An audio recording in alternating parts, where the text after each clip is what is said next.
So are you ready to dive into Tales of Meta City with me? Absolutely. I've been looking forward to this. These stories are wild. They're a lot, right? 34 stories, all connected. I mean, where do you even begin? Well, I think the best place to start is at the beginning. Okay, so 15-year-old Kelly McCoy riding her bike, Jumble Chick. I love that detail. Right.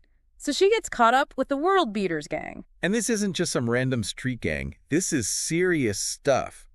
They're led by a meta. A meta. Wait, so are we talking about, like, superhuman abilities here? Exactly. They even have a name, the Backbreaker. Okay, so this is intense. This poor girl, Kelly, she's caught in the middle of this. It's interesting, though, because she really believes in the Marauder Army, these heroes. She thinks they'll save her. And that's a really important point. This idea of ordinary people caught between these powerful forces, these metas, it makes you wonder, who's really in control? And what hope do regular people have? Exactly. It's a good thing someone is looking out for Kelly, though. She gets rescued, right? By Tree Crawler. Yeah, but we never actually see tree crawlers, do we? That's true. It's like we know they're out there, these marauders, but who are they really? Yeah, are they vigilantes? Are they protectors? It's a question that we see popping up again and again in these stories. But something we've got, Krakakwan. Ah, yes, Krakakwan. Meta 1, an Aztec king who could stop time. Come on, that's next level. It really makes you think, what could someone like that do?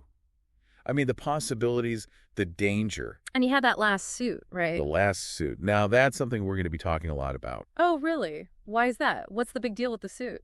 Well, it's more than just a suit, wouldn't you say? It's connected to something bigger, something ancient. Okay, now you've got to tell me more. Let's just say the last suit has a way of showing up when you least expect it.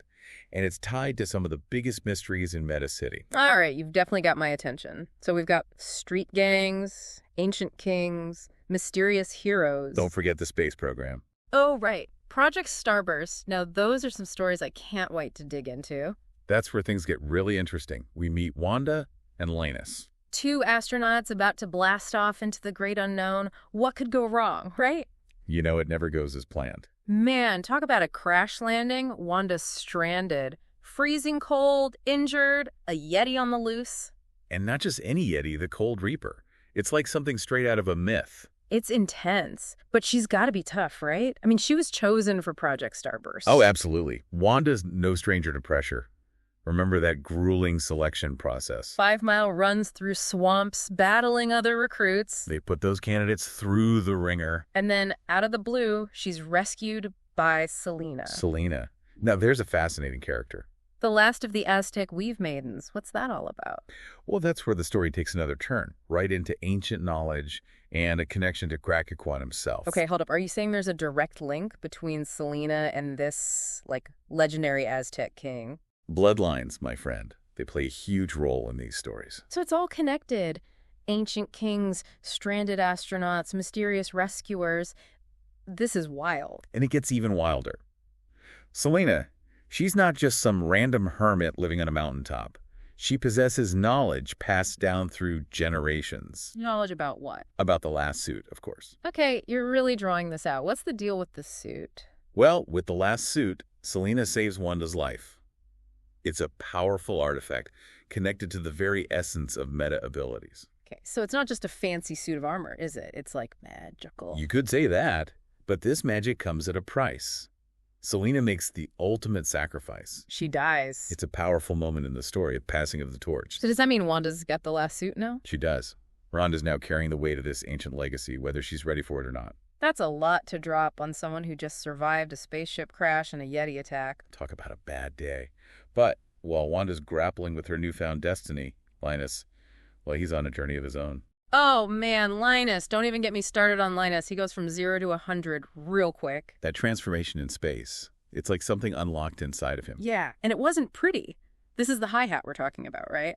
Founder of the Wonderland Foundation. Where to even begin with that whole debacle? Yeah. Poisoning his followers, forcing them to endure these insane trials. It's like he took a hard left into Crazy Town. Okay, so Wanda's got ancient magic. Linus is off the rails. Meta City is turning out to be a pretty wild place. What happens next? Fast forward to the present day, and we meet 2 new characters, Elijah and Antoine. And guess what they stumble upon? Another crash.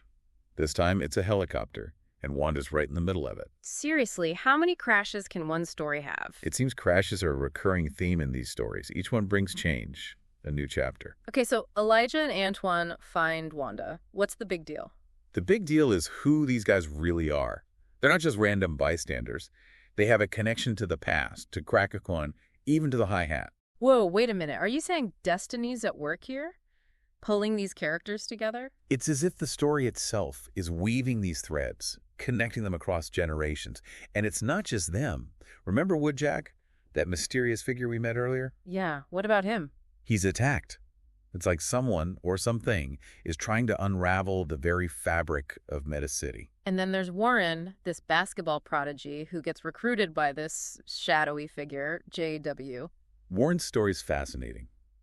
It explores the idea of mentorship, the influence one person can have on another, especially when extraordinary abilities are involved. And we've got Eric struggling with his powers, trying to do the right thing, but always seeming to get caught in the crossfire. Remember that incident on the bus with Mr. Grumpy?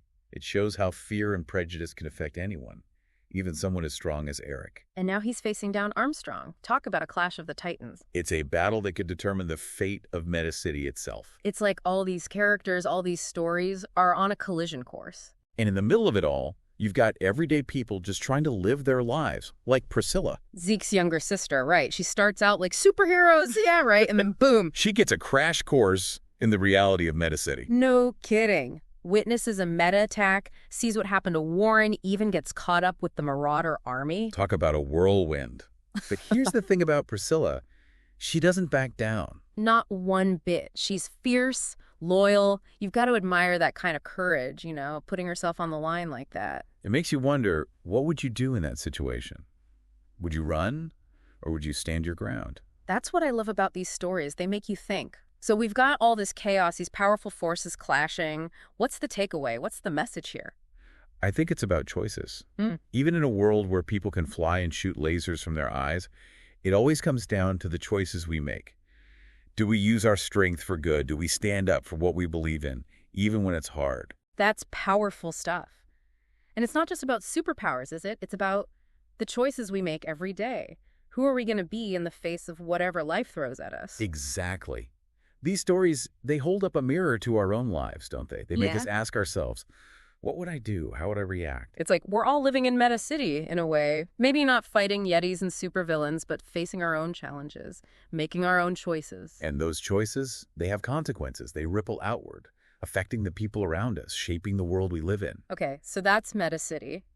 A world of superpowers, ancient mysteries, and some seriously tough choices. But ultimately, it's a story about us, about humanity grappling with extraordinary circumstances and trying to find its way. And on that note, we'll leave you with this. What kind of Meta City are you creating with your choices? Think about it. Until next time.